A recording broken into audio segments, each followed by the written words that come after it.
ချစ်သူနှစ်ဦးယူဖို့စဉ်းစားထားရင်ဖုံးကွယ်မထားတဲ့အချက်များ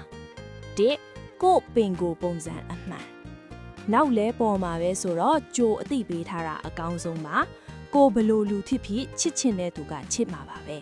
အဲ့ဒီလိုအချစ်ကလည်းပိုပြီးခိုင်မဲပါတယ်နိကို့ဝါသနာဆိုလားတေးတာတောင်မပြောက်တဲ့ဗီဇပါ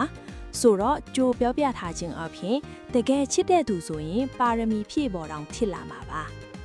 3လိုအပ်တဲ့ကိုယ်ပိုင်အချိန်ကညောက်သေးနေဖို့လိုအပ်တဲ့အချိန်တွေဆိုလားလူတိုင်းမှာတေချာပေါက်ရှိပါတယ်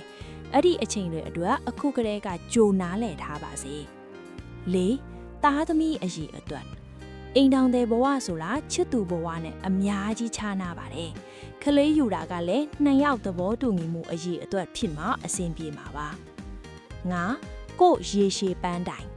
လမ်းချင်းတူမှာအေးအတူပူအမြရှောက်လန်းနိုင်မှာပါလမ်းချင်းမတူရင်တော့ကြိုတိထားခြင်းအပြင်သူလက်ခံနိုင်မလက်ခံနိုင်သူ့ဘာသာဆုံးဖြတ်ပိုင်ခွင့်ရှိပါတယ်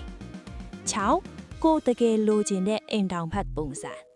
အချစ်ကအရေးကြီးတယ်ဆိုပေမဲ့တယောက်နဲ့တယောက်တီးခံနိုင်ဖို့ဒီအချက်ကလည်းအတိပေးထားရမယ့်အချက်ပါကဲမိတ်ဆွေကထပ်ဖြည့်လာမယ်ဆိုရင်တင်ကောပဲအချက်ထပ်ဖြည့်ခြင်းလဲရှင်